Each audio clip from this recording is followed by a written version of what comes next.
Hello everyone. Welcome to another national anthem breakdown. Today I'm going to talk about the anthem of our second African country on the United Nations alphabetical members list, Angola. Angola Avante, or Rise Angola, is one of many anthems depicting historical events pertaining to independence and why there have been many interests in the modern day to change it. I'm Alexander from Sounding Smart, and this is Angola Avante, the national anthem of Angola. For the history of this anthem, we have to begin with the Portuguese. 15th century. The Portuguese first landed in what is today northern Angola in 1482, encountering the Kingdom of the Congo, stretching from modern-day Gabon in the north to the Kwanza River in the south. The Portuguese gradually took control of the coastal area by a series of treaties and wars throughout the 16th century, and their interest in Angola quickly turned to the slave trade. During the 19th century, however, an embargo on the slave trade brought an end to Angola's main export. The shipping of slaves from Angola was banned in 1836, but slavery still remained legal in the Portuguese Empire until 1875. So an attempt was made in Angola to make productive use of slaves who can no longer be sold abroad. Grants of land are made in regions inland from Luanda.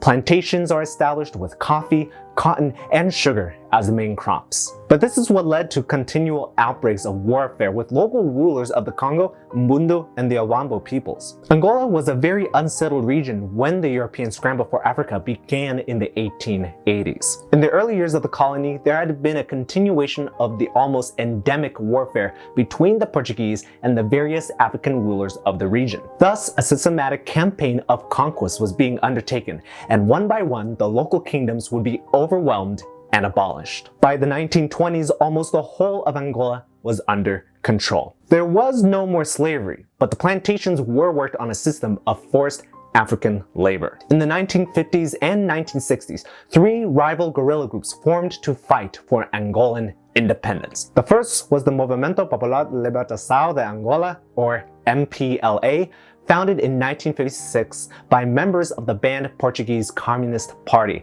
and supported by the USSR and Cuba. It wouldn't be until the FNLA, followed by Unida, or União Nacional para a Independência Total de Angola, was established and supported by the Western alliances, and this included the United States, France, South Africa, the United Kingdom, Egypt, and China. Outside of these guerrilla groups, workers who were undergoing forced labor in coffee and cotton plantations in the north began rebelling, which first plunged Portugal into chaos in 1861. In Luanda, on the morning of February 4th, black militants ambushed a police patrol car and stormed the civil jail of Sao Paulo, a military detention house and police barracks, to free political prisoners that were being held in those facilities. This event marked the beginning of the armed struggle against colonial control. The government in Lisbon responded very vigorously, with large numbers of troops being sent to Angola. The enemy of my enemy is my friend.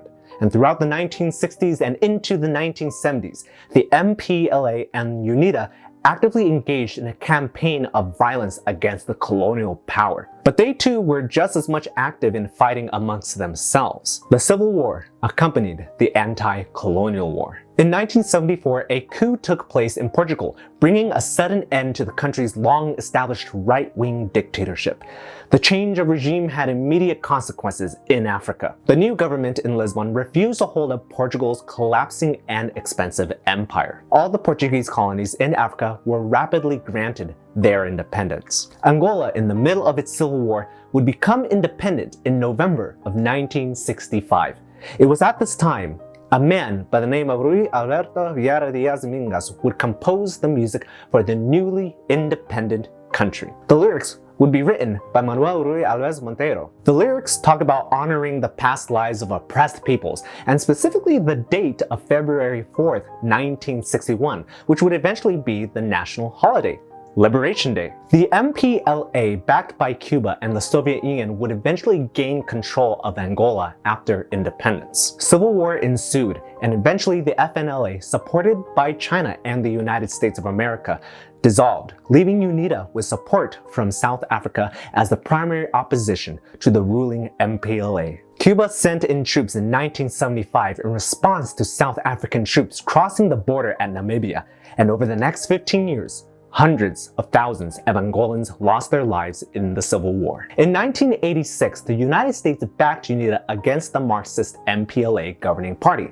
but in 1991, it was influential in negotiating an eventual peace agreement between Unida and the MPLA, and Cuban troops withdrew. After on and off peace agreements with sporadic fighting against groups, it wouldn't be until April of 2002 when the Angolan army and Unida signed a formal ceasefire in Luanda to end the 27-year conflict.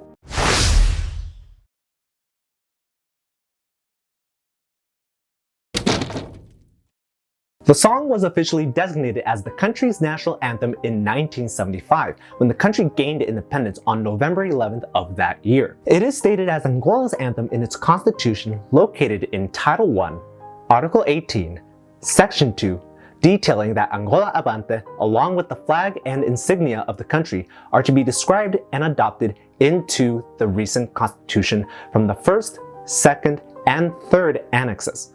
However, Section 3 of the same article depicts that if there is any deference, the anthem would be then established by law.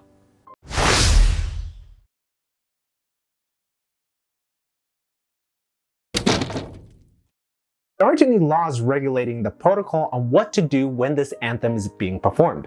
Thus, the standard etiquette applies. Standing, unless you are physically disabled to do so, you have the option to put your hand over the heart, face the flag or the performer of the anthem. You can also sing along to the anthem or not, especially if you don't know the lyrics. Military personnel or veterans have the option to salute, and men can choose to remove their hats during the playing of the anthem. But ladies generally don't have to. This has been a centuries-old tradition which has a large amount of leniency in today's times.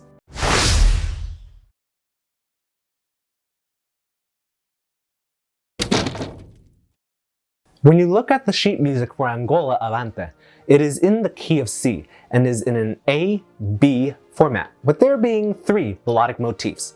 The first motif starts in measures 1 to 4 and repeats in measures 5 to 8. We then transition to the second melodic motif in measures 9 to 12 and repeats in measures 13 to 16. We finally get to the B section, with the third melodic motif in measures 17 to 20 and repeating once again in measures 21 to 24. We conclude the anthem with a final repetition of the entire B section.